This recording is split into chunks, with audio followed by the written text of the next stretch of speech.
Pajjiżi oħrajn jissikkaw iċ-ċinturin u aħna weġibna b'budget li jagħti fiduċja lin-nies u n-negozji tagħna. Dan kien il-messaġġ ewlieni li qasam il-Prim Ministru l-mexxej tal-Partit Laburista Robert Abela f'attività politika fil-Pjazza ta' Ħażebbuġ bit-tema Inġeddu Malta pajjiżna, il-ħadd filgħodu.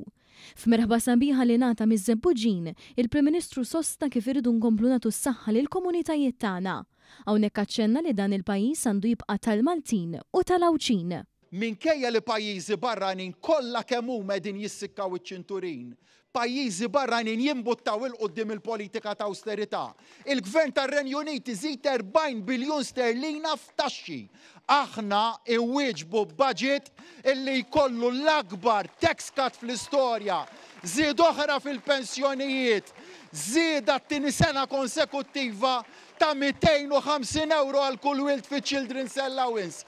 Insaħħu żgħażagħ tagħna, insaħħu kull settur, nerġgħu nagħtu is-sussidji fid-dawl, fil-fuels, fl-enerġija, inżommu l-għajnuniet fil-qmuħ u fiċ-ċereali. Dak il-budget illi weġibna aħna għalih, budget illi jagħti fiduċja lin-nies. Il-Prim Ministru tkellem dwar kif fil-Budget Week li għadha kemm għaddiet dan il-Gvern ġab il-prijoritajiet tal-Maltin u l-Awċin fuq quddiem. Hawnhekk iddeskrivu lin-nominat Malti Glenn Mikallef bħala żagħżugħ ta' 35 sena li mar fl-istituzzjonijiet Ewropew u għamel ġieħ lil pajjiżu. Fid-diskors tiegħu aċċenna li f'pajjiżna diskussjoni m'għandix tkun iffukata biss fuq it-tkabbir ekonomiku, imma issa rridu nitħattu fuq kif it-tkabbir se jkun qed jirrifletti fil-kwalità tal-ħajja tan-nies. Matul id-diskors il-Prim Ministru foka fuq settur li keber ħafna f'pajjiżna f'dawn l-aħħar snin, dak tas-settur marittimu. Hawnhekk ġie spjegat li prem siti fil-Port il-Kbir għandhom jiġu utilizzati bl-aqwa mod biex l-industrija marittima tkun moqdija kollha kemm hi. Dr. Abela għamel referenza wkoll għal pre-budget document tal-Partit Nazzjonalista li lanqas biss ġie ppubblikat. U jkollok oppożizzjoni illi flok tlaħmu d-dokument li kienet qiegħda tfassal taqta' qalba minnu u ma tagħmel xejn.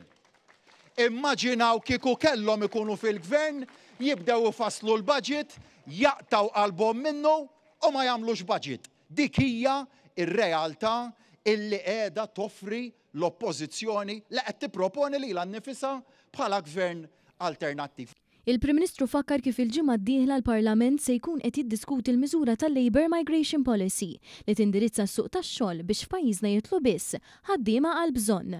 Il-Prim Ministru temm jgħid li dan il-Gvern qed jaħdem sinerġija għal għan wieħed biex fl-aħħar mill-aħħar inkomplu nersqu lejn pajjiż ta' kwalità. Kwalità fl-edukazzjoni, kwalità fl-investiment, kwalità fis-suq tax-xogħol, kwalità fis-servizzi tas-saħħa, kwalità ta' spazji miftuħa ħalli flimkien inkomplu nsaħħu lil dan il-pajjiż, flimkien inkomplu nsaħħu l-kwalità tal-ħajja tal-Awċin u l-Maltin, flimkien inkomplu nsaħħu l-kwalità ta' dħul tagħkom ħalli flimkien inkomplu nsaħħu Malta tagħna u flimkien inkomplu nġeddu lil Malta pajjiżna. Grazzi lilkom ilkoll u ejja ħalli naħdmu flimkien ħalli nkomplu mmexxu lil Għawdex u Malta tagħna li tant inħobbu l-qudiem.